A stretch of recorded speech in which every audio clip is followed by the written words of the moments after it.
Hello and welcome to Art with Miss Michelle. In the last video I showed you how to make a paper mache Greek amphora, so now I'm going to show you how to paint it. This is nice and dry, and I've chosen a brownish red color that looks like an earthy clay color would be. Any color that kind of looks like some mud, dirt color would be good, so like browns, tans, grays, or reds. Greek clay had a lot of iron in it, which gives it its red color, so I'm going to go with this color because I really like it and I think it looks a lot like clay. I'm also going to mix some water in here because I don't have very much of this color, and also it's going to help me get my paint into all the nooks and crannies on here. So it gives me a nice even coverage, and it's going to be a lot easier to get that on there and make it a little bit smoother with some water added. So I'm just going to stir the water in, get my paint nice and wet, and start painting. So I just want to make sure I go over the whole thing. And while I'm painting this, I'll turn it and look at it from all different angles to make sure I got all the different parts painted. And then after this dries, I'm going to show you how to do some patterns on it.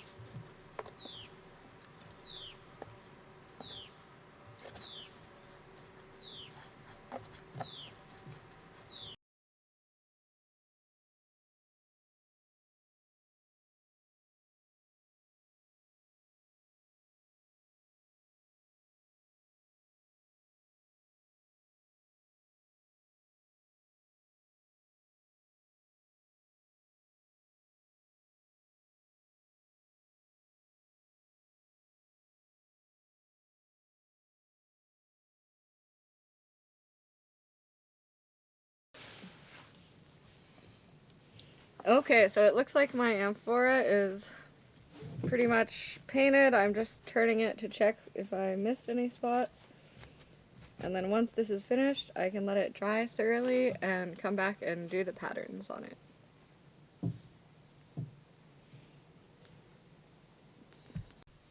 Okay, so now my paint is dry and I'm ready to add some decoration to this pot. So there's a couple traditional things that ancient Greeks would do with their pottery. One traditional thing they would do is their designs and patterns. And they have a few different designs. I'll post some that you can look at, but a couple common ones are, they have the one called the key. So they're kind of geometric, repetitive patterns. And you can make the design go around the pot. Another one that's a little bit more tricky is the meander. So it kind of goes up, makes a kind of a square rectangle pattern. So that's a really cool, popular one you can do. I would practice these on a piece of paper before you start painting to kind of decide what you want to do first, so you can get an idea. Whoops. And you can also sketch these on your pottery with pencil first, so you don't make the same mistake that I did. Let's see, another one is the tongues. So you can look at some of these patterns. Also, if you want to look at these patterns and then make your own Greek inspired pattern, that might be kind of fun too.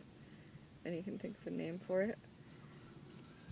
Another thing that they would do is put figures, black figures were really popular. The method they would use is they would use black ink, and then they would use vinegar or even urine sometimes to help it bind to the pottery, and then they would fire it at a very low temperature, and the ink would stick to the pot and the binder would burn off. So they would use black figures of humans and horses or other animals to show things that they might do, illustrate their lives, things they might do in their everyday life, or they would do Greek gods and Greek mythology illustrated onto their pots. So if you want to do something like that, you could illustrate your favorite Greek myth on there. If you're going to do a pattern, so especially around the neck is where they would have patterns, and then they might have an illustration with humans or animals with some more patterns on the top and bottom of those illustrations. So it's kind of hard to go all the way around your pottery and get your design to line up. So one thing you can do is use a rubber band to help you keep your line straight all the way around. So you can put that on there as a guide.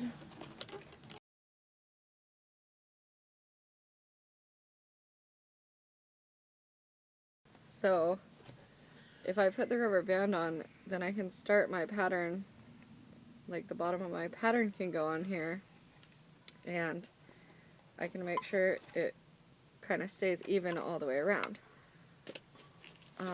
Now on my neck right here, I have these handles, so I won't be able to get the rubber band around. So what I can do is just cut one and then tie it on. And it'll probably actually be a little bit easier to keep my pattern on there, since I could just use where my pot comes out as a guide, but this rubber band might give me a little bit of a more defined line for when I paint on here. So I'm just going to tie that on. Oh, that didn't work.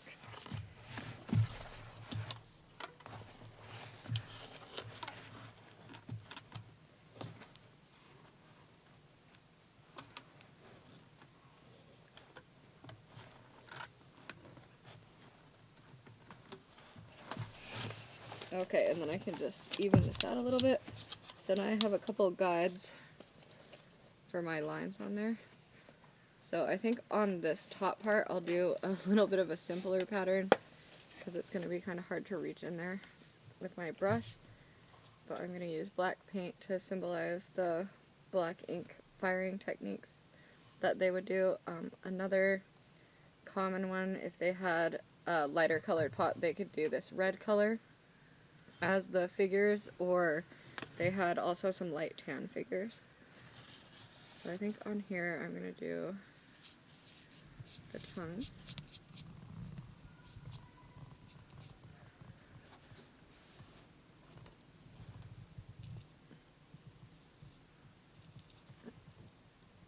So it's basically a straight line in between each one, and then it looks like a tongue, so you have one line come down and then it curves at the bottom and comes back up. And my surface is a little uneven, so it's kind of hard to get that design, but I think I can do it.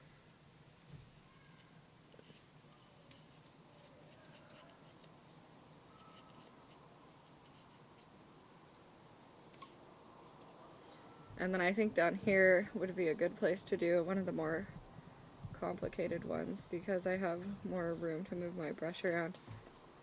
So I might do some of the other shapes.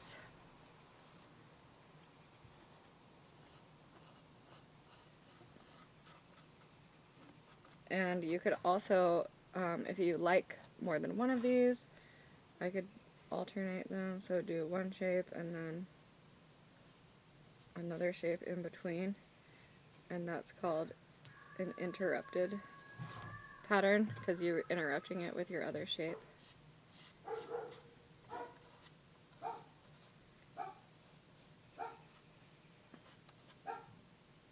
So I basically just want to go all the way around with my pattern. Whoops. And I'll have to keep probably dipping my brush in the paint fairly often to make sure I get a good coating on here.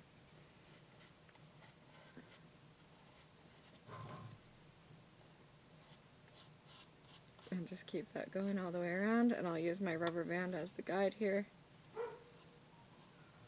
And then it should stay pretty straight all the way around my pot here.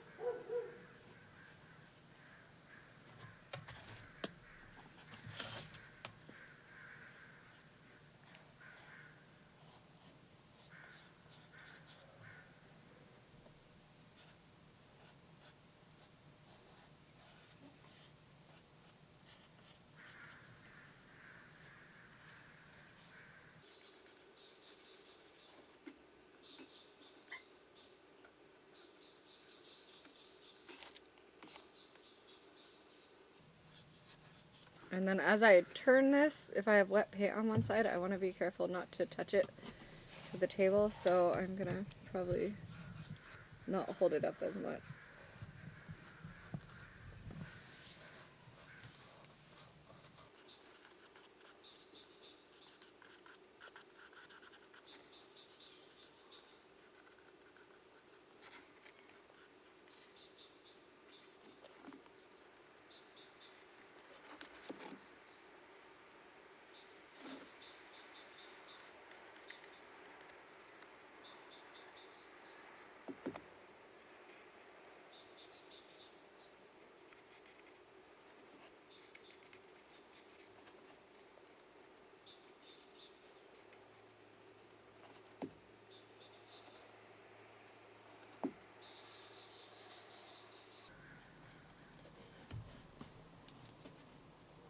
And then when I get close to the end, I want to kind of plan out how much I have room for, so I'll probably have room for one more here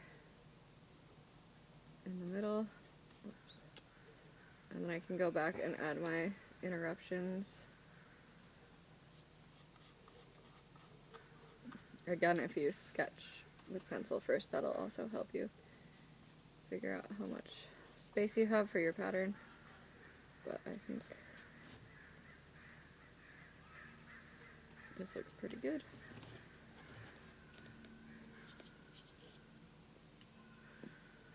And then for some of these thinner lines, I might actually want a thinner brush, because this one's giving me a little bit thicker line than I want right here, so don't be afraid to switch out paintbrushes and use different sizes for what you're doing.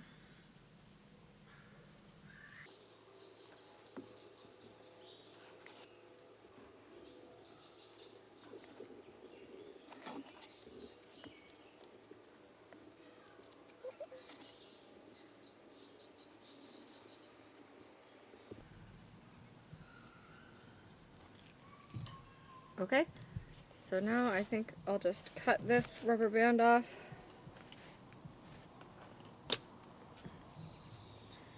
And then I'm going to cut this one off too, so I don't get black paint on the bottom of my pot if I try to slide it off. And there's my nice Greek amphora with my designs. I could always add some more layers or add the black figures. So if you do this project, you should post some pictures online so I can see how they turn out. Happy pattern painting.